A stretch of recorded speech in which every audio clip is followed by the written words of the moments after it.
Today's date is April 29th, 2013. We're here at Wyndham's Bonnet Creek Resort. I'll be interviewing Anderson Phillips, and his birthday is July 17th, 1933. My name is Shelby Fountain, and I will be doing the interviewing, and Shelly Fountain will be operating the camera. Mr. Phillips here served in the Korean War for the U.S. Army. He was a sergeant, and he served on the front line in Korea. Where were you living when you enlisted? Where were you living when you enlisted? I was living in Midlothian, Maryland, when I went into the service. Why did you join the Army? I had friends that were joining the Army, so it motivated me to join the Army. Okay, so can you tell me about your first day? First day? In the war.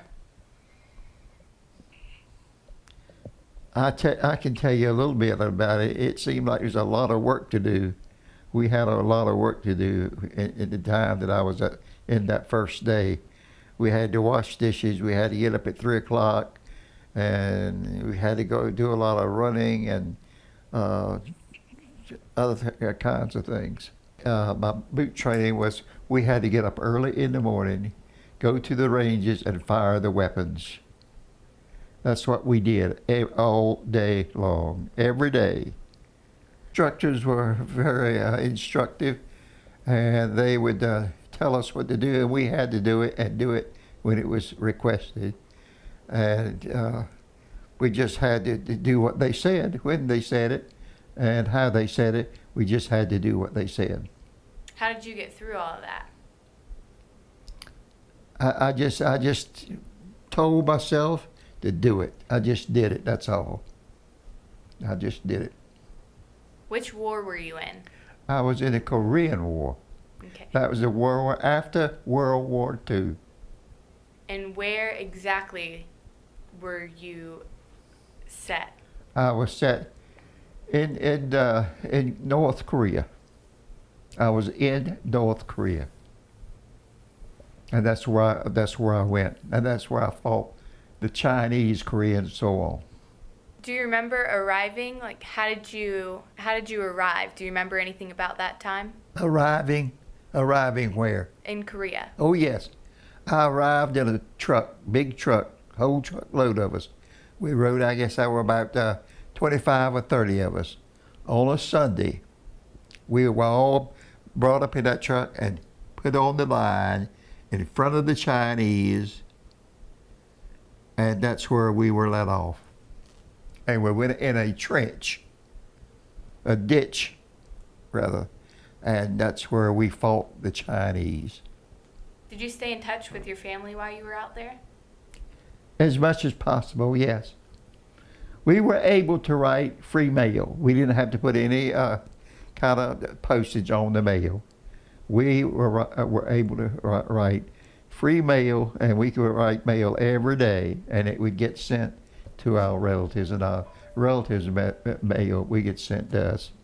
Very good, very good. For on the line, the food was all right. I really had no complaint about the food. We didn't get the best of food, but we got some good food lots of times. I have no complaint about the food. What was your favorite meal? Well, all our meals were good. We had 3 meals a day. They brought us up 3 meals a day, breakfast and lunch and supper. And it was carried up to us, and we had that every day. And it was good meals. It was good food. Pancakes most of the days and the time.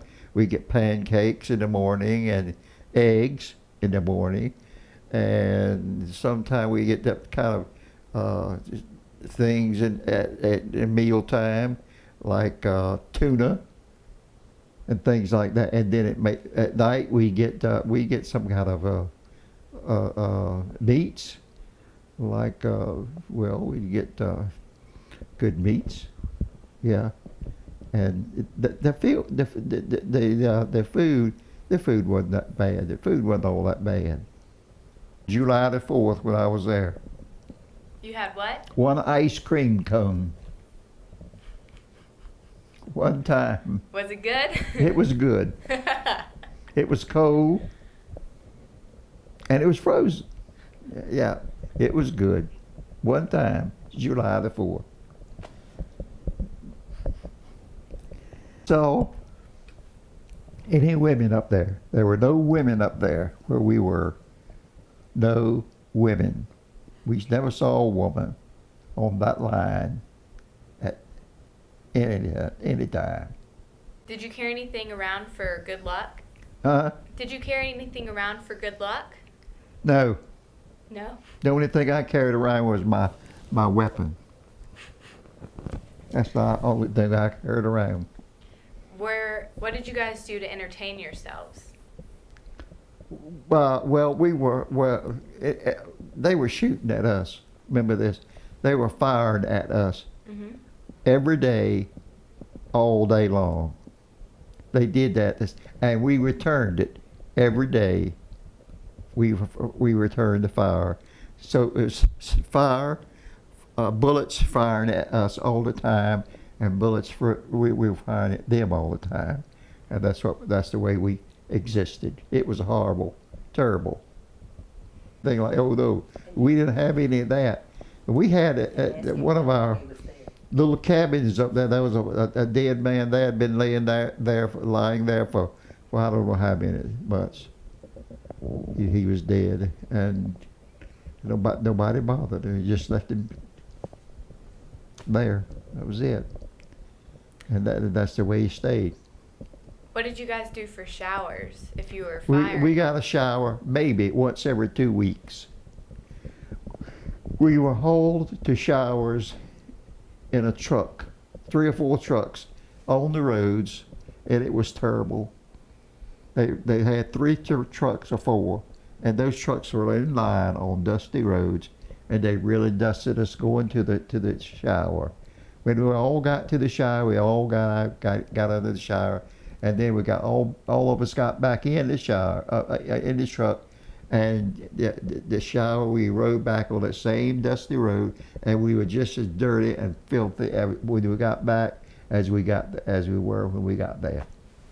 Didn't get clean.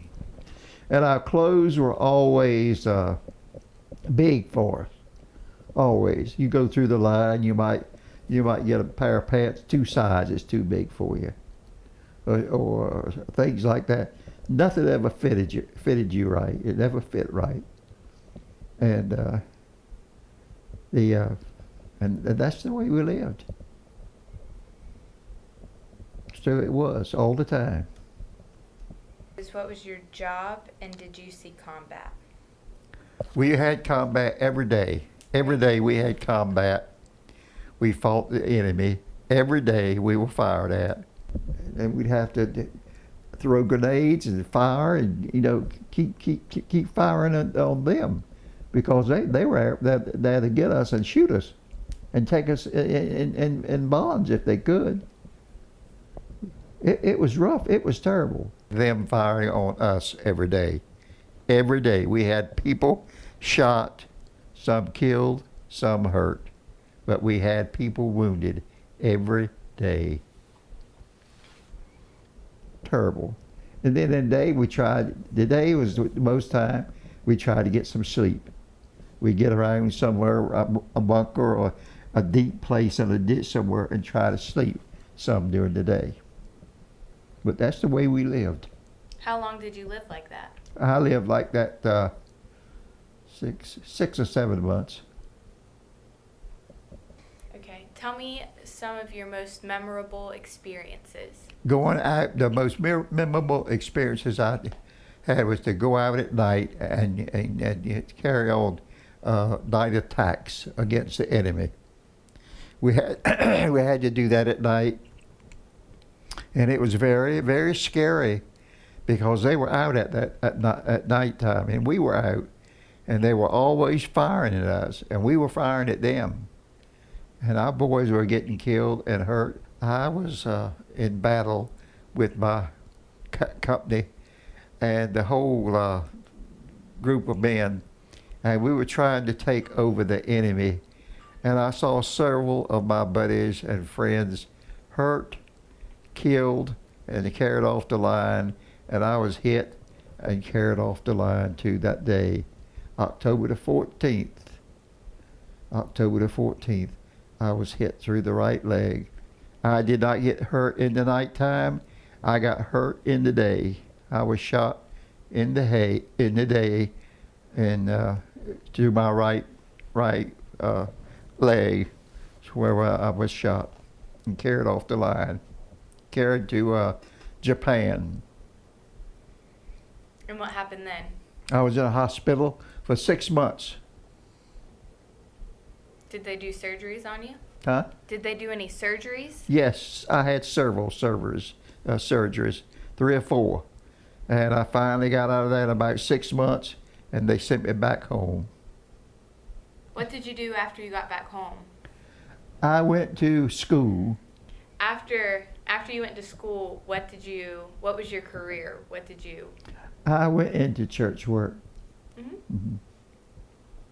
Didn't you become a professor? Preacher, yeah. A preacher, yeah. Do you attend any reunions? Any what? Reunions. What kind of reunions? For the Army. No, I didn't mess with the Army anymore. Do you have any pictures of any of your old comrades? No, I don't have any pictures. They didn't want you taking pictures up there. How have your services affected your life? Well, it's affected my life in this way. It's caused my right leg to give me lots of trouble, and I have lots of surgery on this right leg, and I still have some, and so I have some trouble with my right leg, and it still bothers me. Is there anything else you want to add? Not to the PTSD, but I mean in general. Is there any story? I'm glad I'm out of the Army. I'm glad out of the Army, and I'm glad that some of that stuff is not coming back on me as hard as it did when I first came out of the Army. I did a lot of bad stuff in the Army when I was in the Army at times. I got out of bed at night, did things, pulled guys out of bed, everything that I shouldn't do. And my wife can't even sleep with me anymore. I don't blame her. I wouldn't sleep with her either. But that's the way it is. It does something to you. I bet. And you don't get it over. You don't get over it either. Mm-hmm. Well, thank you for letting me interview you. Well, you're welcome. And I'm glad you don't have to go. I'm glad that none of your brothers have to go yet. I'm glad that's not in their doings for right now, being in a war and that kind of stuff. I'm glad. And now, is that all you need? I think so. Is that all?